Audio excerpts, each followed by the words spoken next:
are going to see the chapter number first, that is living world. Because in the last lecture we have seen the living world, the basic principles of life. आपल्या life जीवनामध्ये काय काय principles आहेत, characters आहेत आपले. Why we are called as a living. लिव्हिंगचे characters काय काय बघितले ते मागच्या लेक्चर एक रिव्हिजन घेऊया. Just we take the revision of the last lecture, that is growth, वाढ, रिप्रोडक्शन. एका पॅरेंटमध्ये दुसऱ्या पॅरेंट्स कसे रिप्रोड्यूस होतात ते बघितलं. रिप्रोडक्शन बघितलेलं आहे.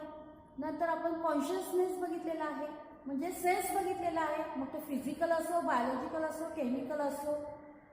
कॉन्शियसनेस बघितलेला आहे, सेन्स बघितलेला आहे. कॉन्शियसनेसचा दुसरा अर्थ आहे सेन्स. आपल्याला सेन्स आहे का? लाजोळचं झाड आहे, आपण लाजोळच्या झाडाला हात लावला तर काय होतं? लाजोळचं झाड बंद होतं, म्हणजे काय आहे? सेन्सेस आहे. आपण ग्रोथ बघितला, reproduction, senses, cellular organisation, cells कशा आहेत, आपल्या पेशी कशा आहेत, हे सगळे characters. How it is going to happen in the basic principle. वाढ काय आहे, कशा पद्धतीने होणं, हे सगळं. What is a growth, what is a reproduction, what is consciousness, all we have seen in the last lecture. And in that also we have added the metabolic activity, that is catabolic and anabolic. दोन्ही activities बघितलेल्या आहेत. कॅटाबॉलिक बघितलेला आहे, अॅनाबॉलिक. कॅटाबॉलिक म्हणजे breaking of the substance, आणि ते break झाल्यानंतर नवीन एखादं सबस्टन्स तयार होतं, त्याला आपण म्हटलं होतं अॅनाबॉलिक. आता हे सगळं आपण मागच्या बेसिक कॅरेक्टर आपले लाईफ जीवनातले हे आपण बघितलं. आता त्याच्यानंतर आपण काय बघणार आहोत, त्या चॅप्टर आज दुसरा आपण लेक्चर घेतोय, that is diversity in living organism. आता इथे शब्द वापरलेला आहे डायव्हर्सिटी. आता डायव्हर्सिटी मराठीत आपण त्याला म्हणतो विविधता. वेगवेगळी विविधता आहे. Because we know that in the living organism, ज्या आपण म्हणतो we are the living form. मी मागच्या वेळेस तुम्हाला सांगितलं होतं बेसिक लिव्हिंग काय आहे आणि नॉन लिव्हिंग काय आहे, हे तुम्ही डिफरन्स लिहून काढा. मग हा डिफरन्स तुम्ही लिहिला तर तुम्ही दोन फरक करता. When the parent move for living organism move from one place to another, इकडून तिकडे जाऊ शकतो, त्याला आपण लिव्हिंग म्हणतो. जे एका जागेवर स्थिर असतं पण ते हलू शकत नाही, त्याला आपण म्हणतो non living form. For example table, की आपण डस्टर घेतला किंवा पुस्तक घेतलं तर हा नॉन लिव्हिंग फॉर्म आहे. मग असं आपण दोन फरक केले होते, living and non living. But in the all the world, आपण पूर्ण वर्ल्ड घेतलं, जग घेतला, वर्ल्ड किंवा एन्व्हायरमेंट घेतलं, तर in this all the things are present, living as well as non living, present all over. मग it may be the water, पाणी असो, एअर असो किंवा सॉइल असो. म्हणजे असा कुठलाही भाग नाहीये की तिथं लिव्हिंग फॉर्म नाहीये. मग तो पाणी, हवा, जमीन, in all the way the living form is present. मग आता प्रत्येक ह्याच्यात आपण घटक बघितला तर प्रत्येक वेळेला तो एकसारखा असणार आहे का? पाण्यामध्ये त्याचे कॅरेक्टर वेगळे असणार आहेत लिव्हिंग फॉर्मचे, हवेत लिव्हिंग फॉर्मचे कॅरेक्टर वेगळे असणार आहेत, आणि जमिनीत असतील तर त्याचे लिव्हिंग फॉर्मचे कॅरेक्टर वेगळे असणार आहेत. मग तो लिव्हिंग असो किंवा नॉन लिव्हिंग. मग आता ह्याच्यातले हे जे कॅरेक्टर्स आहेत, मग हे सगळे काय वेगवेगळे व्हरायटी आहे ह्या सगळ्यामध्ये. आणि that variety we are going to called as diversity. त्याला आपण काय म्हणतो? Diversity. Variety of the living organism present on the earth is called as biodiversity. ह्याला आपण काय म्हणतो? बायोडायव्हर्सिटी. बघा इथे मी व्याख्या दिलेली आहे बायोडायव्हर्सिटीची. The diverse form of living organism present on earth. या अर्थवर, या पृथ्वी तलावर जी काय व्हरायटी आहे लिव्हिंग ऑर्गॅनिझमची ती वेगवेगळी आहे, म्हणून त्याला आपण म्हणणार आहोत बायोडायव्हर्सिटी. आता हे आपण बायोडायव्हर्सिटी आपण अभ्यास का करायचा आहे? Why we should have the diversity? का वेगवेगळापणा आहे? तर आपण एक उदाहरण घेतलं, पाण्यामध्ये घेतलं तर बॅक्टेरिया घेतला. बॅक्टेरिया काय आहे? युनिसेल्युलर आहे. आणि ह्युमन बीइंग घेतलं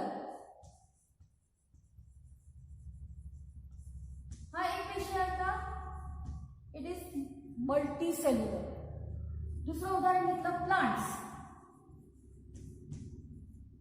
that is also a multi cellular. म्हणजे आपण दोन प्रकार बघतोय, व्हरायटी बघतोय, एक युनिसेल्युलर आणि एक मल्टी सेल्युलर.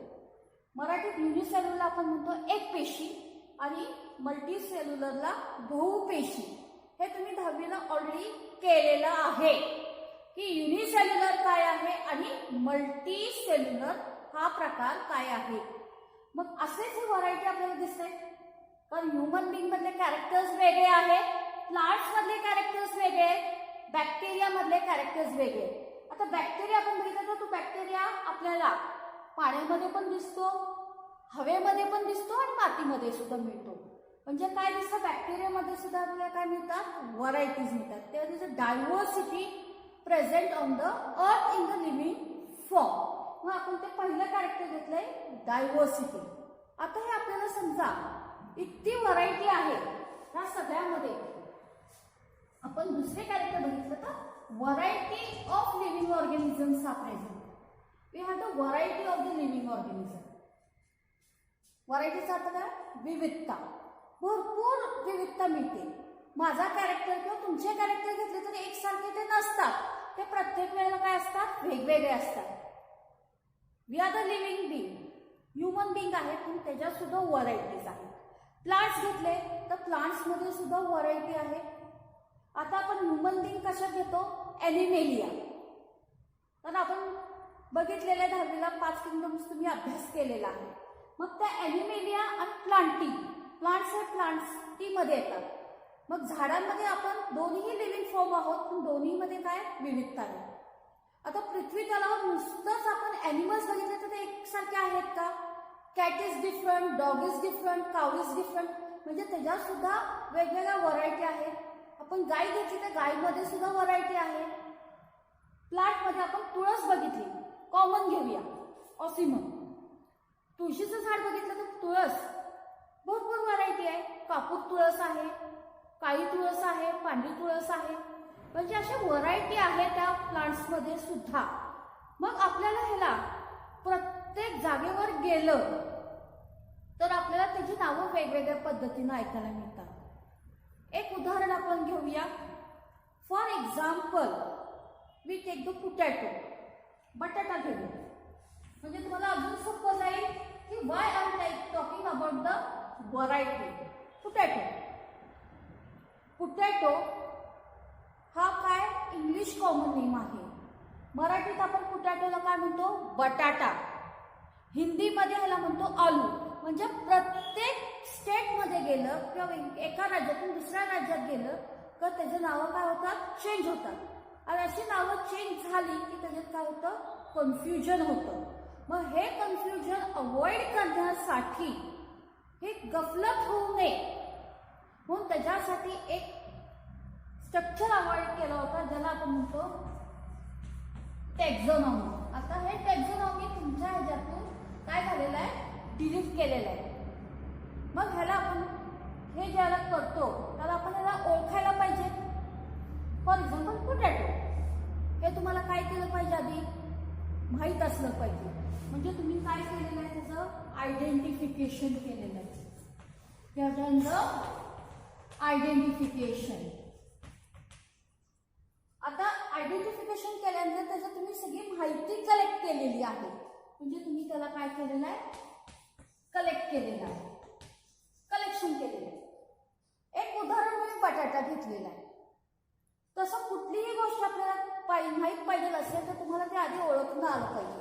ओळखण्यासाठी त्याची सगळी माहिती गोळा केली पाहिजे. आणि हे सगळं करत असताना ह्याला आपण म्हणतो टॅक्झॉनॉमी, किंवा ह्याला दुसरं नाव आपण देऊ शकतो टॅक्झॉनॉमिक एड्स. या टॅक्झॉनॉमिक एड्स मध्ये काय काय येतं, तुमचा हार्बेरियम येतो, म्युझियम येतं, बॉटॅनिकल गार्डन येतं, जे ऑलरेडी तुम्हाला डिलीट झालेलं. म्युझियम मध्ये आपण गेलो तर तिथं पूर्ण माहिती आपल्याला दिसते, त्याची ओळख लिहिलेली असते, कुठून कलेक्शन केलेलं आहे हे सगळी माहिती त्या पाटीवर लिहिलेली असते. म्हणून त्याला आपण म्हणतो टॅक्झॉनॉमिक एड्स. हार्बेरियम, शॉर्टमध्ये, कारण हा डिलीट झालेला आहे पण ह्याच्यात आपण सारखा वापरतोय. म्हणजे एखादं पान तुम्ही शाळेत केलेलं असेल प्रोजेक्ट, पान घ्यायचं आणि वहीत ठेवायचं. वहीत ठेवलं की काय होतं, ते पानामधलं पाणी अब्झॉर्प्शन होतं. म्हणजे काय होतं, ते पान सगळं सुकून जातं. म्हणजे तुम्ही काय केलेलं ते नुसतं पान ठेवलेलं, पण ते पान कशाचं आहे म्हणजे तुम्हाला काय करावं लागेल, ओळखावं लागेल. कुठून कलेक्ट केले ती माहिती द्यावी लागेल. म्हणून त्याला identification and collection, different types of leaf. पण ते पान प्रत्येक भागात गेलं तर काय होणार आहे, वेगवेगळ्या पद्धतीनं केलं जाणार आहे. म्हणून त्याला आपल्याला काय द्यावं लागतं, एक सायंटिफिक नाव दिलं पाहिजे. सायंटिफिक नाव ज्याला आपण म्हणतो सिस्टमॅटिक. सायंटिफिक नाव आपण कसं दिलं पाहिजे, सिस्टमॅटिकली. सायंटिफिक नाव आपल्याला दिलं म्हणजे विच इज युनिव्हर्सली ॲक्सेप्टेड, ज्याला आपण म्हणतो nomenclature. This are the diversity present in the living organism, ज्याला आपण आयडेंटिफिकेशन, कलेक्शन हे सगळं करून त्याला आपण म्हणतो टॅक्सॉनॉमिक ॲड. आता जे मी मराठी सांगते ते शॉर्टमध्ये इंग्लिशमध्ये थोडंसं सांगणार आहे, because we have the varieties of the students present in the class. वर्गात फक्त मराठी मीडियमचे नाही, सेमी इंग्लिश पण आहे आणि इंग्लिश सुद्धा आहे. मग त्याच्यासाठी मी काय करणार आहे, आता थोडंसं मराठीत घेतलंय. प्रत्येक वेळेला मराठी सांगता येईल असं नाही. पुढच्याला थोडंसं मराठी थोडंसं इंग्लिश ह्या पद्धतीनं घेऊया. मग आपल्याला हे सगळं रिलेशनशिप ह्याच्यामध्ये काय आहे, ह्याच्यातून ह्याच्यात काय कॅरेक्टर साम्य आहे, हे रिलेशनशिप आपल्याला बघावं लागतं. त्याच्यासाठी सगळं करावं लागतं. Okay, now I am going to tell. जे काही मी मराठी सांगितलं ते थोडंसं इंग्लिशमध्ये सांगते. First we have seen the biodiversity definition. We know that in the diversity, what do you mean by this diversity? Diversity means called as a variety, because on the earth, that is water, air and soil, different varieties of the living organisms are present. That's why I have written the biodiversity.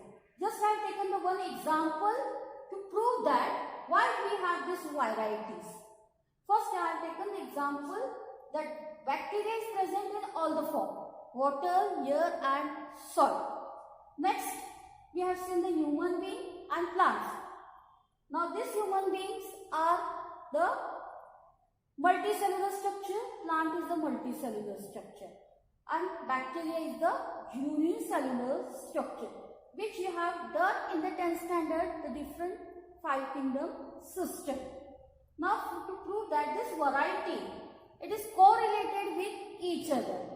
And to study this correlations, we should know the first part, that is taxonomy. And this taxonomy, to have, I have taken the one example. We can take the potato, we can take the tulsi, which is known as a ocimum in scientific way. If we see the potato, if we go to the different state, it is pronounced in the different way. Potato is the common English name, but in Marathi, what we call batata.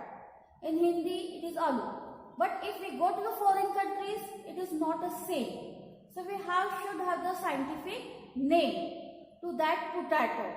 And that, how to give the scientific name in the systematic manner, we have to do the collection of that data.